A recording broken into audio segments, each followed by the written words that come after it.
Hi, you are watching SightsIn Plus, and this is Romesh Shivastu. Please do subscribe the channel for the HR news, for HR updates, and conversation with the top class CHROs. Today, we are going to discuss about the ESG in human resources. ESG that stands for environmental, social, and governance. I think in past couple of years, there have been many buzzwords that have been mentioned in HR, and ESG is also one of them. Today, we will try to understand that what is the relationship between the ESG and HR, what is the relationship between the employee experience and ESG, what is the relationship between workplace and ESG, etc.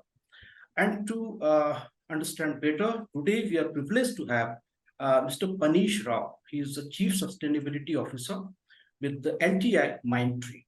Welcome, Mr. Paneesh. Thank you. My pleasure.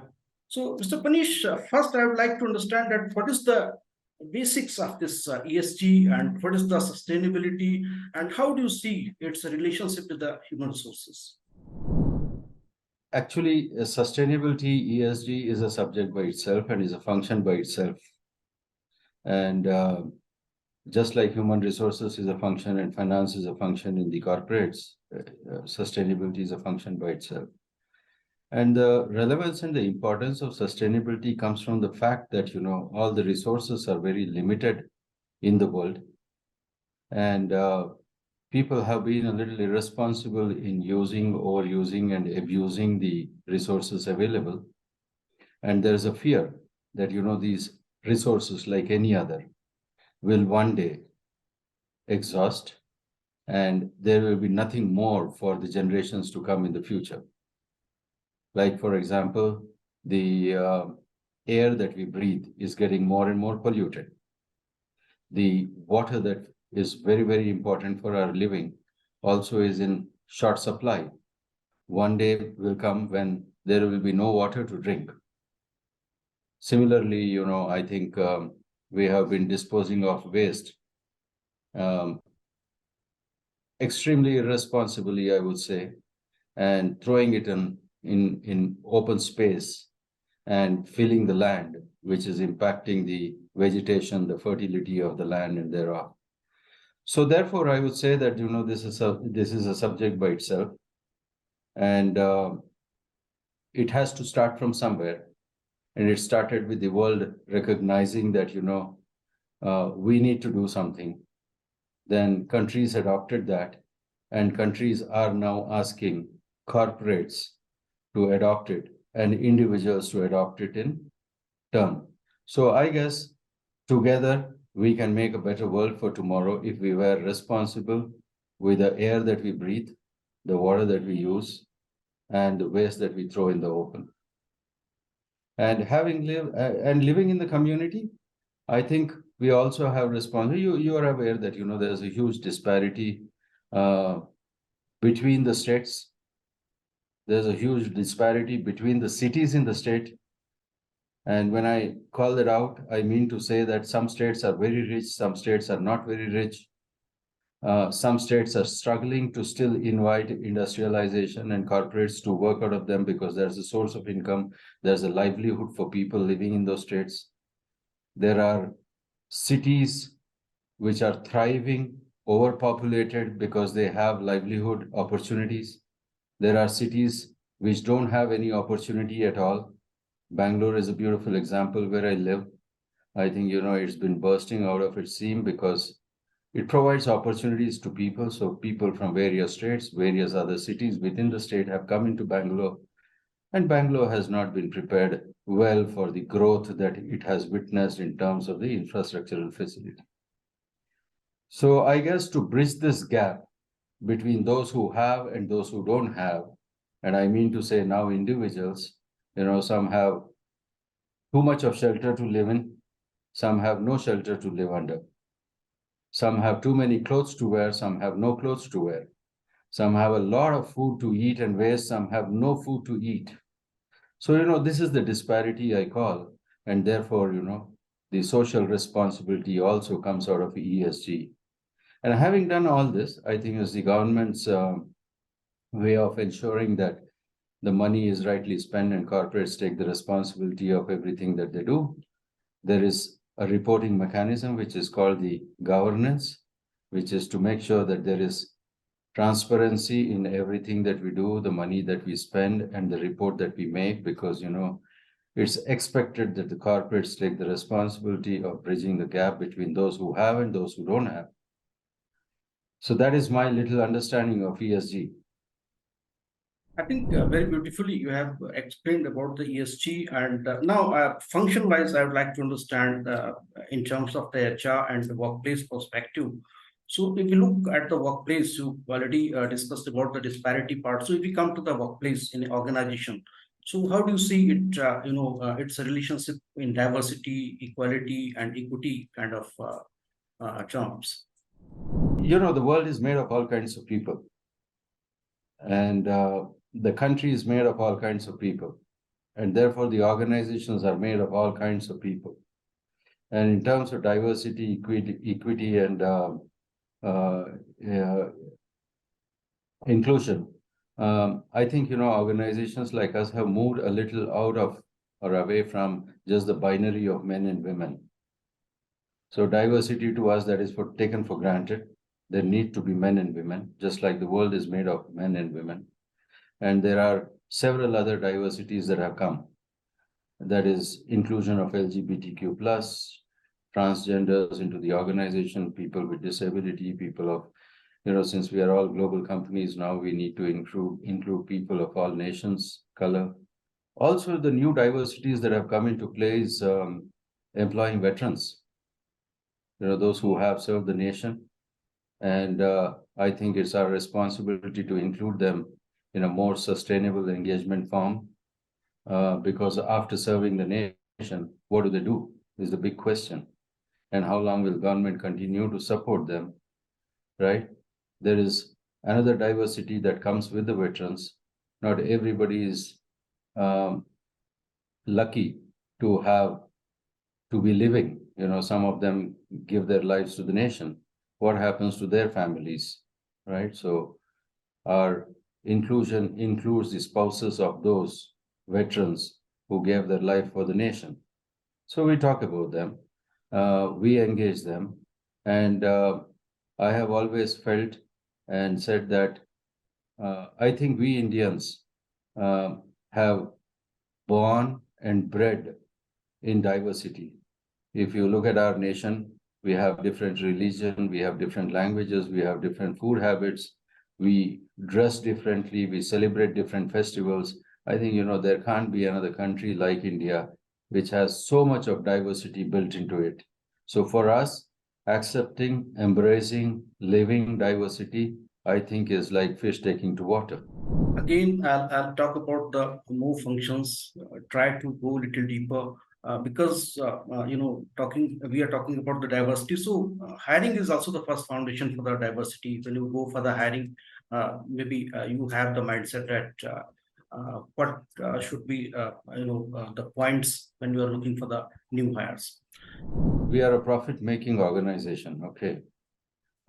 So whatever CSR we do outside the organization. So, in the name of diversity, the last thing that we want to do is dilute our performance. So merit being the same, we do then focus on diversity. So that is most important to us. When we have a position to hire for, and we have men and women with the same merit, then we prefer a woman because, we want to increase our women ratio, right? But we'll not compromise on merit. And talking of people with disability, I've always said nobody wants to work for free. Nobody wants to take free money. They have their own dignity. Therefore, it's our responsibility to make sure that the people that we hire, we are able to engage them effectively in the business that we are. So it's very important that they come with the right qualification and they are able to contribute so that they don't feel less and we don't feel that we are doing the charity. They should be able to ask for a salary increase or a career opportunity or a promotion as much as an able person. right? So that is the equal opportunity I mean to define, saying, you know, they need to be able to demand and ask like anybody else. So therefore, merit is very important to us. And apart from that, if we employ anybody, you know, who's on the wheelchair, anybody who's got a hearing related issue, hearing impaired, or anybody who is visually impaired, you know, there are softwares and stuff like that. Of course, we have built in all those facilities in the organization, having decided to hire such people and making sure that they have the job that they are capable to deliver, and making sure all support systems are available. So while we have that in our vision of that is, you know, having a good diversity in the organization, merit is the only criteria why we hire people into the company. And apart from that, the social service that we do, which is part of our CSR activity, um, we spend a lot of money in the communities where we work, and that also, I believe, now in CSR, it's moved from charity to sustainability. So it's not just philanthropy, individual philanthropy, where we sign a check and give people, but we believe in teaching people to fish so that they are able to live their life independently and with dignity in the future. So that is our definition of employing people with diversity, and having an objective, at the same time going to hire for merit, at the same time looking for people with diversity. And how does because you're talking about the workplace, so how does the diversity work when we talk about some mental health part, the well-being part, maybe some pay, compensation, and the work-life balance, etc.?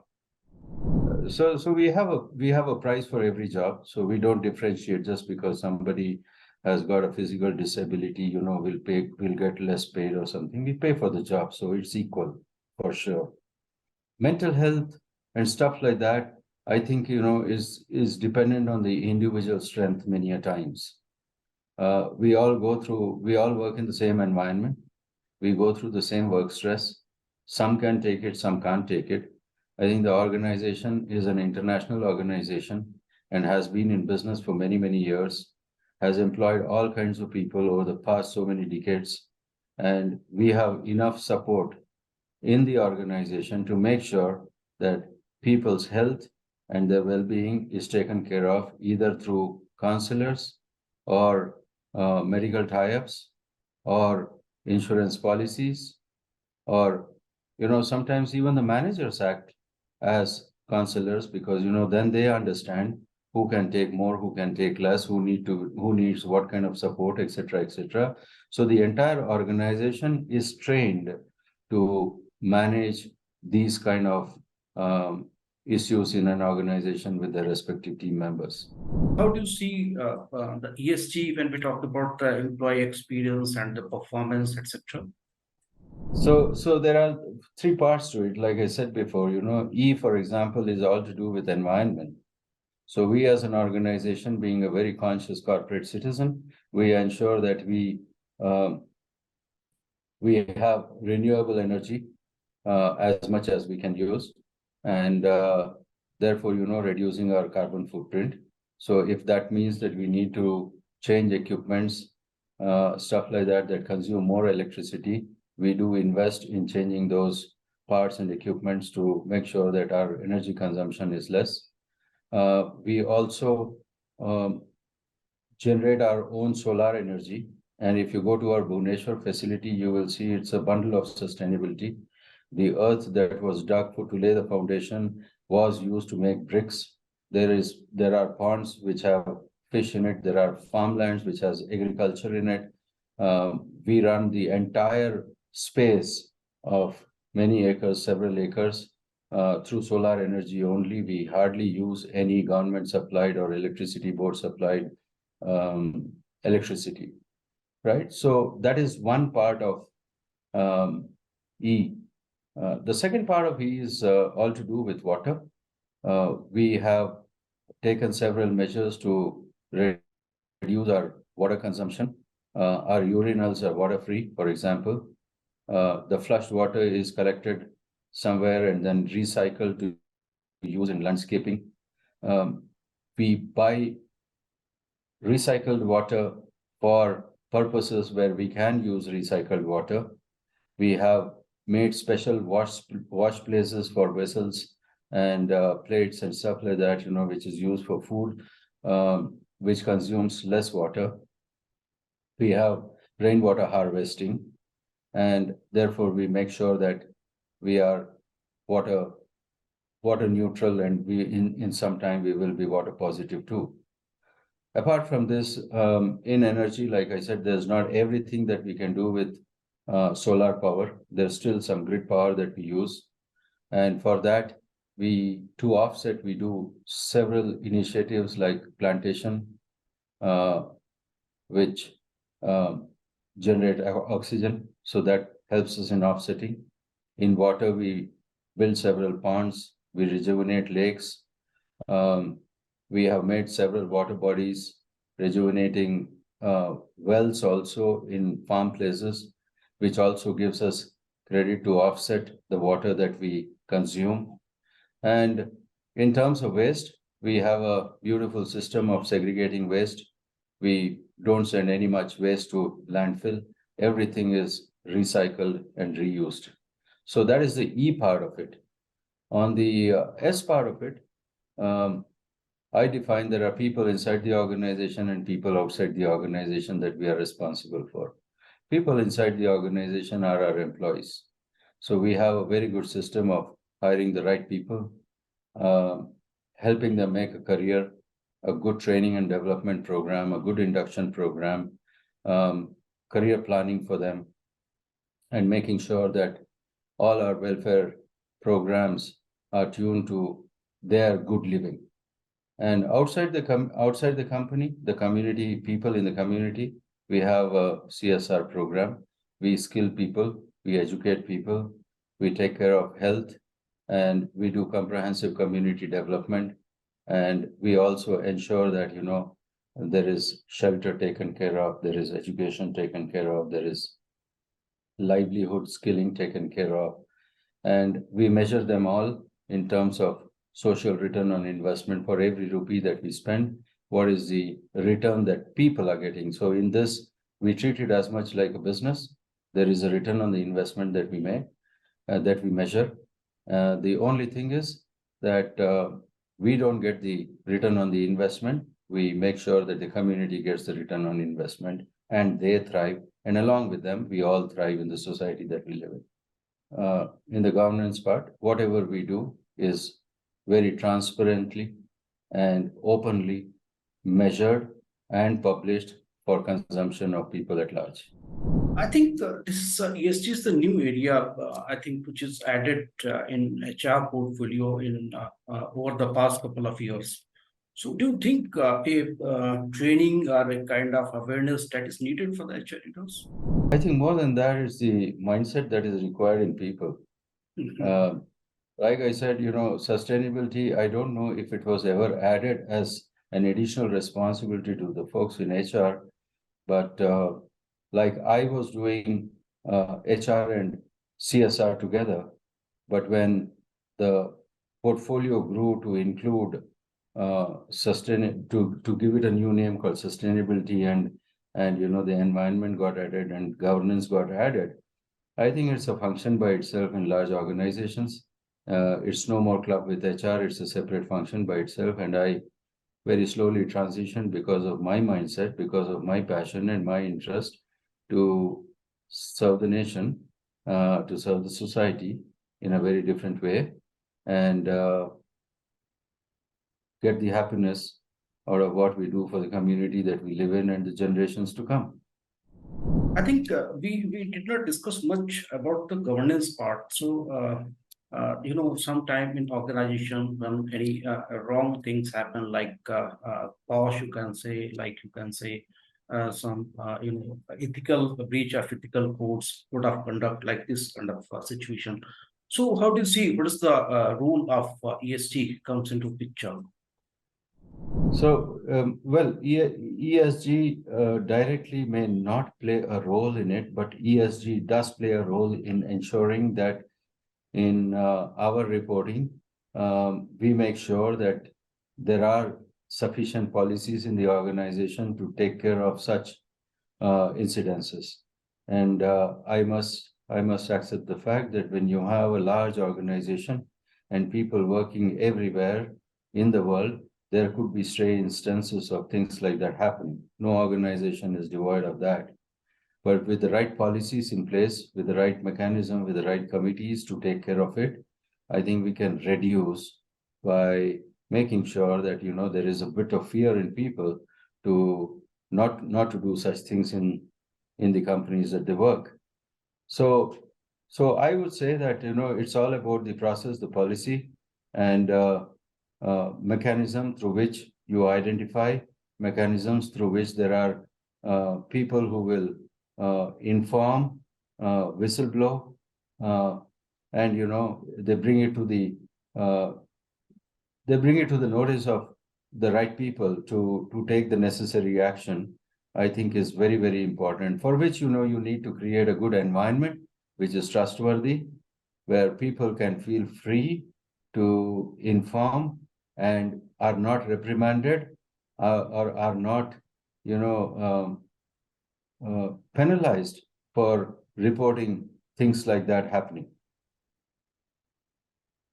So it's all about the environment, the policy, the procedure, and the confidence that you need to give to people. So we tried to discuss what the ESG part and how it is relevant for the human resources and how it has the relationship with other functions of the HR. Anything we did not discuss and that is important, would like to share? I think, you know, I have to say that through this video that every individual is responsible for the society that we live in. It's not just the corporate's responsibility or the country's responsibility. For example, how we dispose of waste in our homes also is a very important matter, because, you know, the plastic that you see on the roadsides is detrimental to our fertility of the land and the vegetation, because, you know, we are all dependent on vegetables and the grains that are grown on land.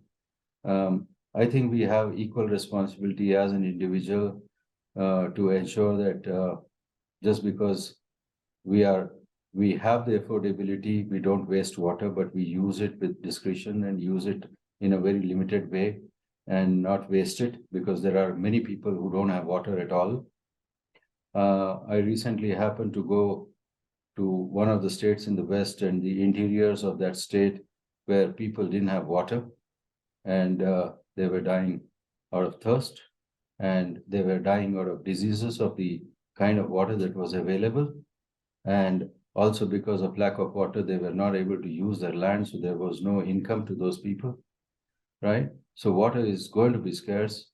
I don't want to sound very negative, but I think, you know, water is going to be scarce, and water is going to be a problem in the future if we don't use it rightly and with the right discretion. And like I said, you know, we should be worried about the carbon that we generate from the electricity that we use, or the vehicles that we run, or the trees that we cut. And I think individually, if we contribute and are conscious of some of these facts and make sure that, you know, we do our bit for the future, I think we would have a lovely, thriving society in the future, and it's only going to help our generations to come. Thank you so much, Mr. Paneesh, for joining the conversation and sharing your wonderful thoughts. Thank you so much. Thank you. My pleasure, Ramesh.